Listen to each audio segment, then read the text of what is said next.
Welcome sa Durs 2.0. Fresh at nagbabagang happenings ba ang hanap mo? Mga padabarkads man yan o mga trending topics? Pwes, sagutin natin yan. Kaya naman isubscribe nyo na ang ating channel para sa mga nagbabagang balita everyday.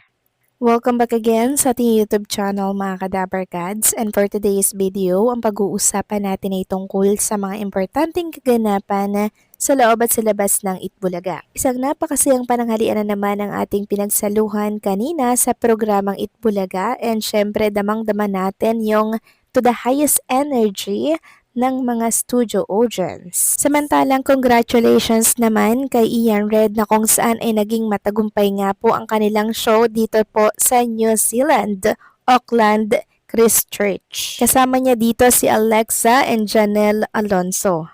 And kanina nga po pinasilip ni Ian Red yung place nila dito po sa New Zealand. Sobrang ganda and syempre nakaka-relax, nakaka-refresh. And sa airport pa lang mga kadabarkads, pinagkaguluhan na po silang sinalubong ng mga OFW na talaga namang sumusuporta at nagmamahal kay Ian Red. Samantalang next topic naman tayo, pag-usapan naman natin ang tungkol dito kay Queen Amber Torres na kung saan ay nakakontrata na nga po siya sa prime time ng GMA Network. Nag-explain po kasi siya mga kadabarkads kung bakit siya ay mapapanood na sa prime time.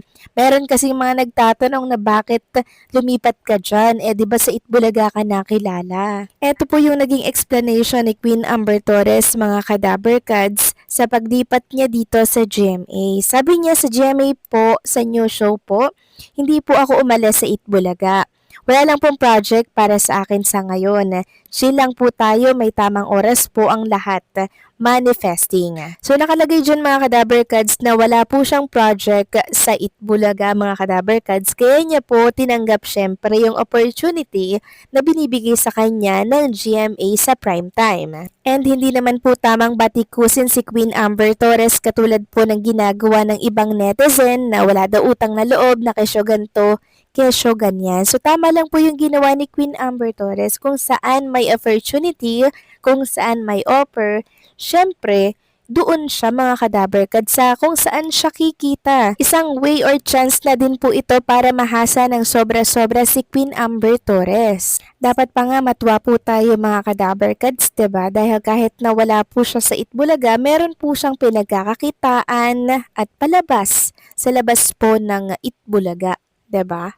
Dahil kahit anong mangyari, hindi natin mabubura na sa Itbulaga pa rin po siya nagsimula. And sabi nga ni Queen Amber, hindi siya umalis sa Itbulaga. Wala lang talagang project na binibigay ang Itbulaga kaya niya tinanggap ang naturang opportunity. Sana po ay malinaw yun sa lahat ng nangbabatikos kay Queen Amber. Sabi nga po ng isang netizen, tama yan Amber, basta may opportunity, go kahit saan pa yan. Hindi naman pwedeng maghintay ka sa walang kasiguraduhan kung kailan ka i-guess man lang o ibalik sa EV. Tsaka ang EV okay lang sa kanila yan na explore mo ang mundo ng entertainment. Kasi di sila madamot. Napakarami na nilang contestant na nasa labas ng EV na sumikat. Isa pa di naman pwede lahat ng winner na mga contestant nila magstay sa Itbulaga na which is true. Correct mga kadabarkads. Hindi lahat ng nanalo dito po sa contest ng Itbulaga mag-i-stay dyan. Diba alam naman natin mga kadabarkads na limited lamang din yung mga dapat pasahuran ng naturang programa.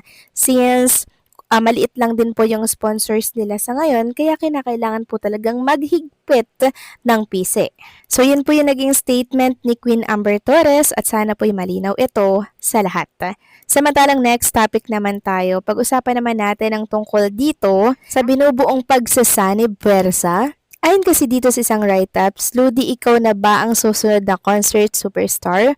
Paparating na ang pinakabagong reality singing contest, The Singing Ludi, na mapapanood soon sa TV5. Tumataginting na 1 million pesos recording contract at management deal ang naghihintay para sa susunod na singing icon ng bansa. Kaya kung ikaw ay 16 years old and above at may boses na pang-concert, wag nang manghiya, mag-send na ng audition video, isang Tagalog at isang English song thesingludi@gmail.com o i-PM ang kanilang page. So, TV5 po at RSM Entertainment and Production Corp nagsanib puwersa daw para ihatid ang pinakabagong reality-based singing search sa telebisyon ngayong 2026. Kaya abangan natin yan mga Kadaberkads. Samantalang next topic naman tayo, pag-usapan naman natin ang tungkol nga dito sa in-expose ng pambansang Marites sa kanyang social media account. Tungkol ito sini-endorso po ni Bossing Vic Soto na online gambling. Sabi po kasi dito, expose ang number one online gambling platform ngayon sa ating bansa ay hindi na Bingo Plus. Na-overtake na sila ng Playtime. Nakakuha ako ng access sa loob ng accounting department nila. They are earning 8 to 10 billion pesos every month of gross gaming revenue, pero ang di-declare lang nila sa PAGCOR at BIR is around 1.5 to 3 billion pesos para makatipid sa pagbabayad ng 30% gambling tax and 5% franchise fee. So while Bingo Plus, Casino Plus, and other licensed platforms are paying their taxes properly, Playtime is under-declaring by about 7 billion pesos, meaning to say, ang nawawalang buwis buwan-buwan para sa bayan ay 2.5 billion pesos. Imbis na makinabang ang ating bansa, ay mapupunta lamang ito sa bulsa ng mga dayuhan. I heard from very reliable sources na malapit ng imbestigahan ng Philippine government ang Playtime and it may lead to its permanent shutdown. So, di ba ang Playtime mga Kadaberkad sa ini-endorso ni Bossing Vic Soto, and ito po isang sponsor din ng The Age is Right mga Kadaberkads, di ba? So, yun po yung nakita ko noong nakaraan na isa ang Playtime sa sponsor ng isa sa mga segment po ng Itbulaga. So nakakalungkot lang kung may katotohanan man nga po itong pinost ni Zian Gasa. I'm not sure mga Kadaberkads kung totoo itong pinost ni Christian Gasa mga Kadaberkads, kasi syempre sobrang lalaki po ng pangalan na binanggit niya dito. Playtime. Syempre, hindi po biro mga Kadaberkads itong mga in-expose niya, and dapat meron po siyang patunayan tungkol dito. So sabi niya nakakuha daw po siya ng access sa loob ng accounting department. So grabe no? Medyo mabigat to mga Kadaberkads, kaya hindi ko alam kung may katotohanan nga ba ang sinasabi nitong si Zian Gasa, kasi syempre malaking epekto to kung mag-shutdown at paimbestigahan ito mga Kadaberkads, dahil syempre mawawalan po ng ini-endorso si Bossing Vic, tapos mawawala yung isang sponsors ng segment nila na The Age is Right.